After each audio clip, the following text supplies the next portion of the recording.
오늘 우리에게 주시는 하나님의 말씀입니다.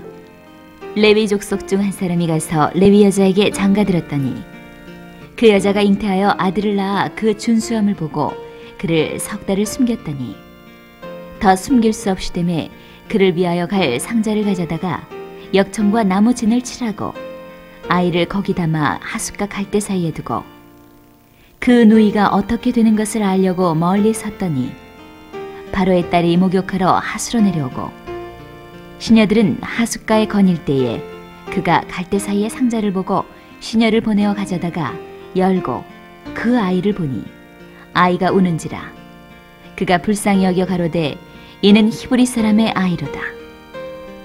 그 누이가 바로의 딸에게 이르되 내가 가서 히브리 여인 중에서 유모를 불러다가 당신을 위하여 이 아이를 젖먹이게 하리이까. 바로의 딸이 그에게 이르되 가라. 그 소녀가 가서 아이의 어미를 불러오니 바로의 딸이 그에게 이르되 이 아이를 데려다가 나를 위하여 젖을 먹이라.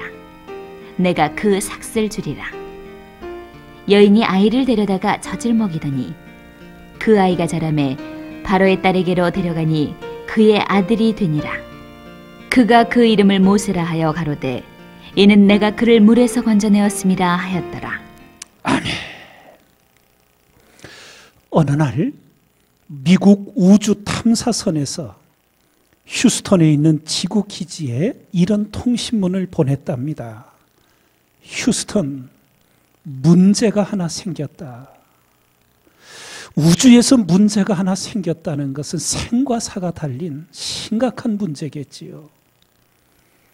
그래서 휴스턴 지구 기지가 바짝 긴장을 합니다. 책임자가 그 긴장을 조금 누그러뜨리기 위해 먼저 이렇게 응답을 했답니다. 여기는 문제가 한둘이 아니다. 여러분과 제가 오늘 살아가는 이 현실도 문제가 한둘이 아닌 우리의 삶의 자리입니다. 지금부터 3,500여 년 전 이스라엘의 삶의 자리, 참으로 기가 막혔습니다. 이스라엘 민족이 창성하고 강대해지자 애굽은 극심한 강제 노역으로 그들을 박해합니다. 그래도 안 되자 바로는 히브리 산파들에게 히브리 여인들이 남자아이를 낳으면 죽이고 여자아이를 낳으면 살리라는 엄명을 내립니다. 그러나 하나님을 경외하는 산파들이 죽음을 각오하고 애굽 바로의 명을 어기고 남자아이가 출산되어도 살립니다. 결국 이도 저도 안 되자 애굽 바로는 최후의 명령을 내립니다. 남자아이가 나거든 하수에 던지고 여자여든 살리라. 성경은 이런 내용만 기록되어 있습니다. 그러나 우리가 미루어 짐작컨대 만약 히브리 가정에서 남자아이를 낳고 숨겨 기르다 발각이 되면 온 가족을 몰살시킨다든지 이러한 준엄한 일이 있었을 겁니다. 그렇지 않다면 부모가 평생 감옥의 징역을 산다 해도 어찌 자기 자식을 죽음의 자리에 내던질 수 있었겠습니까? 아마도 엄청난 후폭풍이 있어서 모세의 가정도 석 달을 숨겨 기르던 이 모세를 어쩔 수 없이 하숫가에 내려놓았으리라 짐작이 됩니다. 이런 절망의 시대에 하나님은 어떻게 구원 역사를 시작하시는가? 이것을 우리는 먼저 오늘 말씀 속에서 다시금 깊이 새기고자 합니다. 성경을 보면 모세 부모의 이름조차 기록이 안 됩니다. 한마디로 무명의 부부에게서 모세가 출생합니다.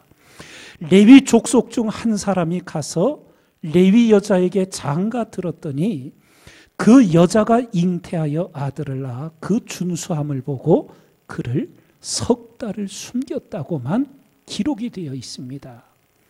한참 뒤에 가서야 이스라엘의 족보를 남겨야 할 시점에 모세의 부모의 이름이 비로소 밝혀집니다. 아므람의 처의 이름은 요게벳이니 레위의 딸이요 애굽에서 레위에게서 난 자라. 그가 아므람에게서 아론과 모세와 그 누이 미리암을 낳았고, 그래서 모세의 부모가 아므람과 요게벳임을 비로소 우리는 알게 되었습니다. 하나님의 역사는 이렇게 시작합니다. 사람들이 볼 때는 보잘것없는, 그야말로 미미한 그러한 집안에서, 그러한 상황에서 하나님은 구원의 역사를 시작하십니다. 빌립이 나다나엘을 예수님께로 인도할 때 내가 메시아를 만났는데 그분이 바로 나사렛 예수라고 증거하자 나다나엘이 이렇게 응대하지요. 나사렛에서 무슨 선한 것이 나겠느냐. 주님께서 천국에 대해 알려주시고 싶어 했습니다. 그런데 천국을 이 땅의 언어로는 형용할 길이 없어 비유로밖에 가르쳐 주실 수가 없었어요.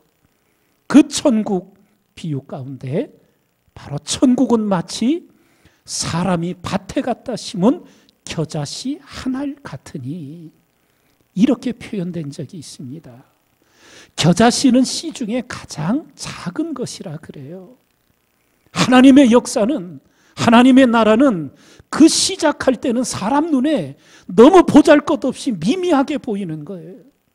그러나 그것이 심겨져 자라나면 창대해지는, 사람이 감당할 수 없는 역사를 일으키는 것을 우리가 알 수 있게 됩니다. 이스라엘을 구원하시는 하나님의 역사의 시작도 무명의 가정, 무명의 부부에게서 모세의 출생을 일으키십니다. 이스라엘도 우리나라와 마찬가지로 남자아이를 선호했습니다. 남자아이를 낳았을 때 기쁨이 넘쳐야 하는데 이때는 절망이었습니다.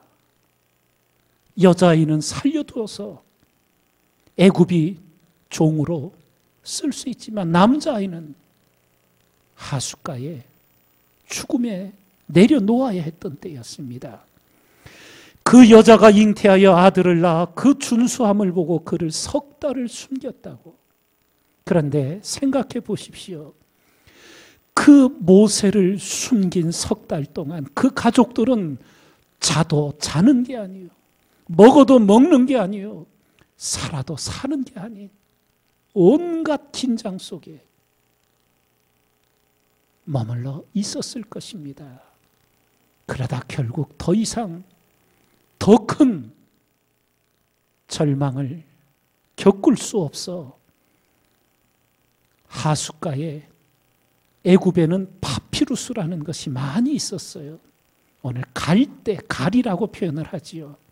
종이를 대신해서 썼던 파피루스, 갈대의 일종인데 그것으로 일상생활 속에 바구니도 만들고 그릇도 만들어 썼는데, 그 갈대 상자를 만들어 물이 스며들지 않도록 역청과 나무진을 칠해서 어린 모세를 그 안에 담아 하숫가에 내려놓게 되지요. 더 숨길 수 없이 되매 그를 위하여 갈 상자를 가져다가 역청과 나무진을 칠하고 아이를 거기 담아 하숫과 갈대 사이에 두었다고. 여기서 모세의 어머니 요게벳의 믿음을 봅니다. 갈대 상자, 역청과 나무진을 치렀다고. 마지막까지 최선을 다하는 겁니다. 어떤 절망의 현실을 만나셔도 결코 포기하지 마십시오. 하나님이 끝났다고 하시기 전에는 결코 끝난 것이 아니기 때문입니다.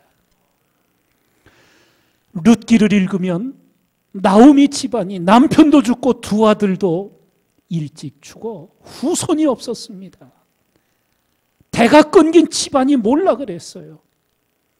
베들레헴 고향으로 돌아온 나오미를 고향 사람들이 반기자 나를 나오미라 부르지 말고 마라라 부르라고, 고통이라고 부르라고 절망이었습니다.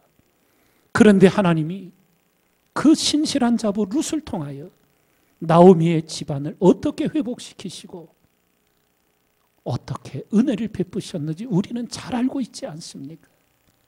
후손을 주셨는데 그 후손이 바로 나사렛 예수 그리스도의 육신의 초상이 되는 놀라운 축복의 계보를 이어가게 하시지 않았습니까? 결코 포기하셔서는 안 됩니다. 바벨론 제국에 의해 이스라엘 국가가 멸망을 당했어요. 나라의 대들보드인 젊은이들이 목에 사슬이 감긴 채 맨발로 바벨론까지 끌려가야 했습니다. 그러나 그 절망의 시기에도 하나님은 다니엘을 길러내시고 에스겔을 세우시고 느헤미야를 지키시며 하나님 구원 역사를 이루어 가셨습니다. 히스기야는 왕이었지만 죽을 병에 걸립니다. 그러나 눈물로 하나님께 간구했을 때 내가 내 기도를 들었고 내 눈물을 보았노라 하시며 15년의 생명을 연장해 주신 것을 우리가 잘 알고 있습니다. 12의 혈루증으로 고통받던 여인이 주님의 옷자락에 손만 대도 나음을 받을 수 있다는 믿음으로 행동했을 때 어떤 구원을 받았는지 우리는 잘 알고 있습니다. 하나님께서 우리에게 약속의 말씀을 주십니다. 나 여호와 너의 하나님이 내 오른손을 붙들고 내게 이르기를 두려워 말라. 내가 너를 도우리라. 지렁이 같은 너 야곱아 두려워 말라. 내가 너를 도울 것이라. 오늘도 여러분과 저에게 말씀하고 계시는 줄 믿습니다. 모세와 그 가정에 당한 절망의 현실, 그러나 놀라운 하나님의 손길이 움직이고 계셨습니다.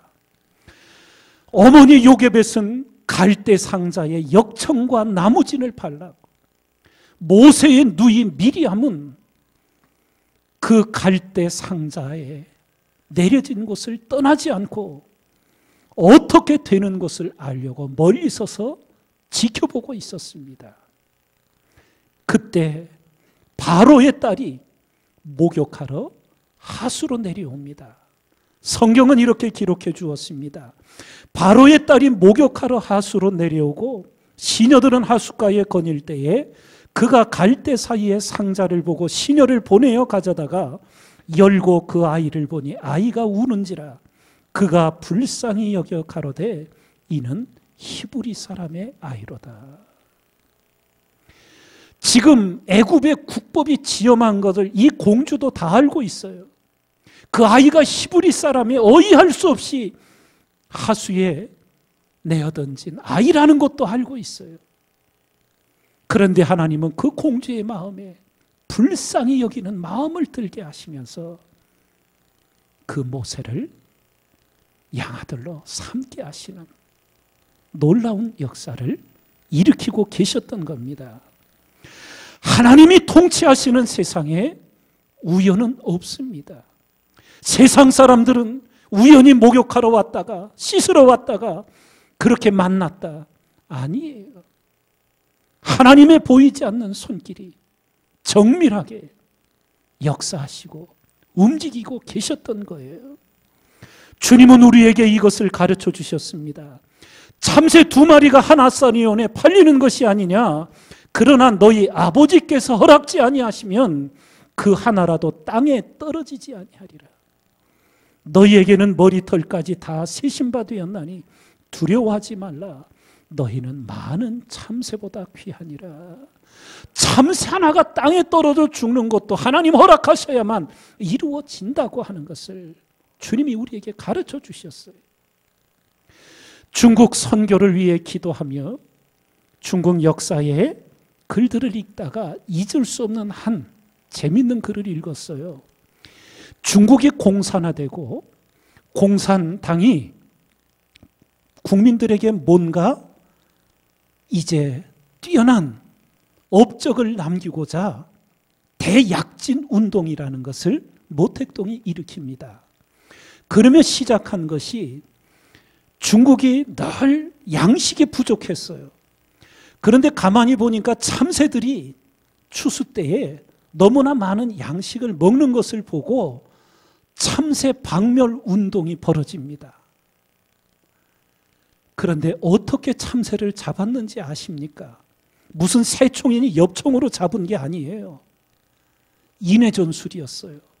집에서 소리를 내 두드릴 수 있는 그릇들을 들고 나와가지고는 참새떼들이 논의 곡식에 앉으면 두드립니다. 이놈들이 놀래서 앉지를 못하고 또 날라요. 쫓아갑니다. 또 어느 곡식밭에 앉으려 그러면 두드려요. 그래갖고 여러분 믿어지시지 않겠지만 참새들이 그러다가 지쳐서 땅에 떨어져 죽었대요. 안 믿어지시지요? 중국 땅에서 그렇게. 근데 마을마다 이렇게 정해진 정량이 있어서 잡아서 숫자를 다 세가지고 중앙당에 보고를 했대요. 약 5억 마리 참새를 잡았대요. 몇 마리? 상상이 안 되는. 그런데 그 다음 해에 어떤 일이 벌어졌냐 하면 참새가 곡식만 쪄먹은 게 아니라 병충해 애벌레도 먹었는데 거기까지는 생각을 못했던 모양이에요. 다음 해에 병충해가 기승을 부려가지고 그 어느 해보다 소출이 적게 나와 중국에 기근이 들어서 수많은 백성들이 죽어나가는 예상치 못한 일이 벌어졌습니다. 하나님이 창조하신 세계, 오묘한 법칙 속에 있음을 우리는 학창시절 생물시간에 배우지 않았습니까? 어떤 것이 해충이어서 없앴더니 다른 것이 정말 득세를 하는. 참새 한 마리가 땅에 떨어지는 것도 하나님이 허락하셔야 된다.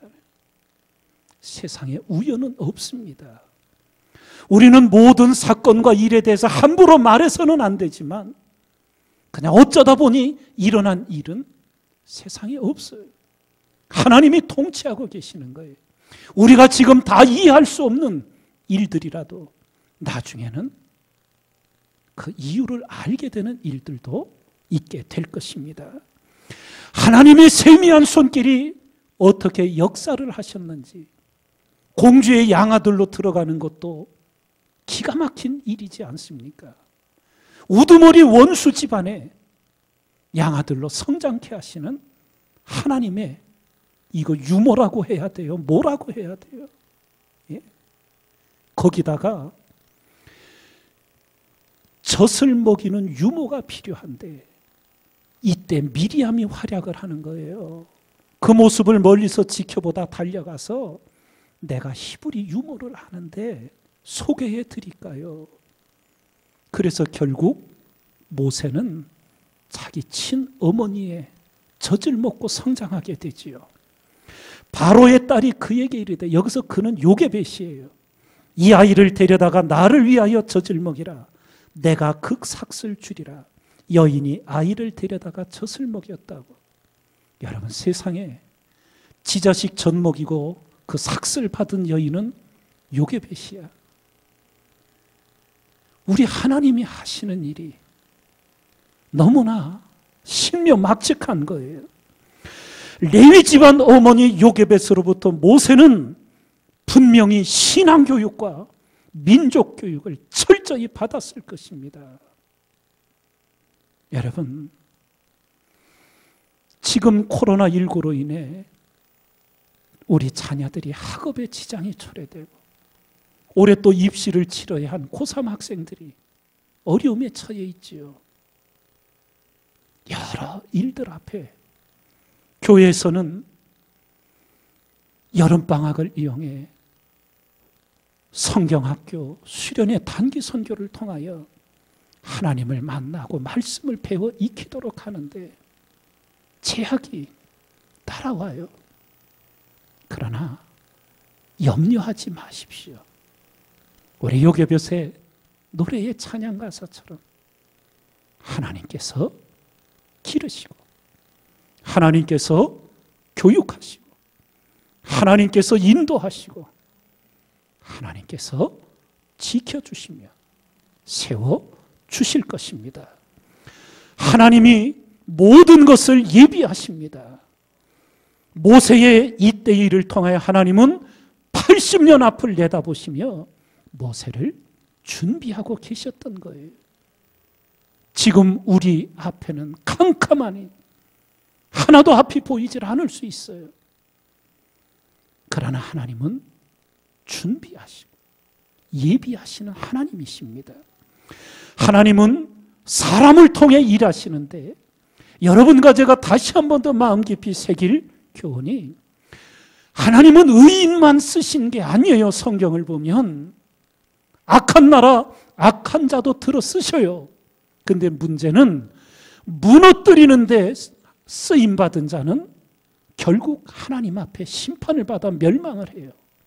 사망의 역사, 죽이는 역사, 무너뜨리는 데 쓰임받은 나라들, 대표적으로 북이스라엘을 무너뜨린 아수르 제국, 남유다를 심판한 하나님의 도구가 된 바벨론 제국, 로마 제국, 다 하나님의 심판을 받아 하나님의 때에 멸망을 합니다.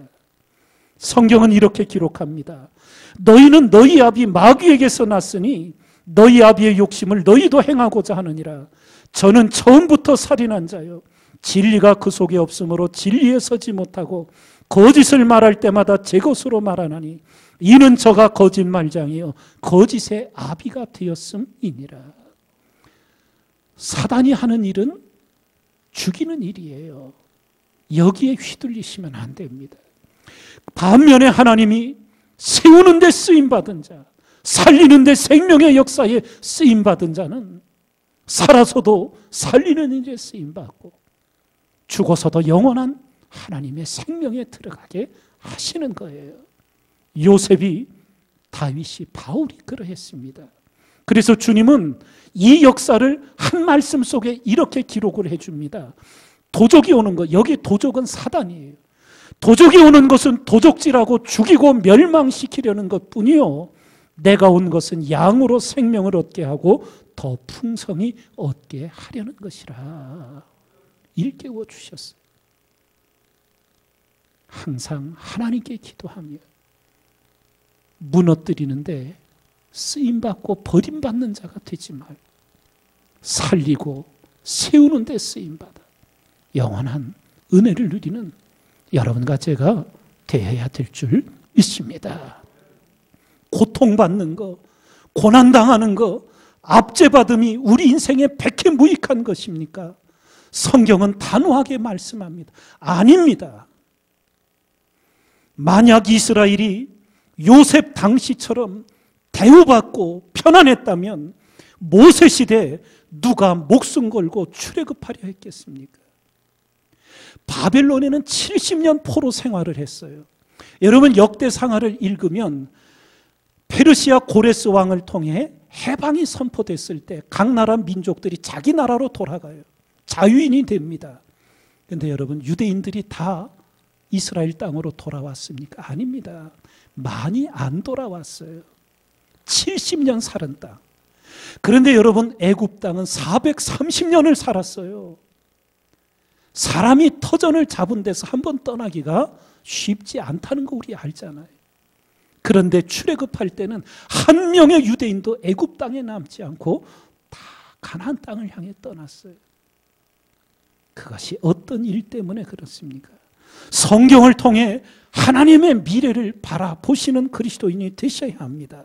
모세시대 이스라엘이 당한 절망, 그러나 그것이 출애굽의 준비였습니다. 모세 집안이 당한 절망, 그러나 그것이 거룩한 역전의 준비였습니다. 모세가 준비되기까지 80여 년간 이스라엘의 고역과 절, 그 80여 년간 모세 다음으로 태어난 히브리 가정의 남자아이들이 얼마나 수많이 물속에 수장되어 죽음을 당했겠습니까? 그러나 그것 또한 하나님의 언약이 성취되는 준비였습니다. 성경은 기록합니다. 여러 해 후에 애굽 왕은 죽었고 이스라엘 자손은 고역으로 인하여 탄식하며 부르짖으니 그 고역으로 인하여 부르짖는 소리가 하나님께 상달한지라. 하나님이 그 고통 소리를 들으시고 아브라함과 이삭과 야곱에게 세운 그 언약을 기억하사 이스라엘 자손을 권념하셨더라. 때론 그 시기를 견디는 것 자체가 위대할 때가 있습니다. 말씀 부여잡고 절망을 견뎌내십시오. 기도에 무릎을 꿇고 끝나지 않을 것 같은 어둠을 인내하십시오. 우리가 알거니와 하나님을 사랑하는 자, 곧 그 뜻대로 부르심을 입은 자들에게는 모든 것이 합력하여 선을 이루느니라. 믿음으로 말씀으로 하나님의 미래를 보는 눈이 우리 모두에게 열려지시기를 주님의 이름으로 축원드립니다. 축원합니다.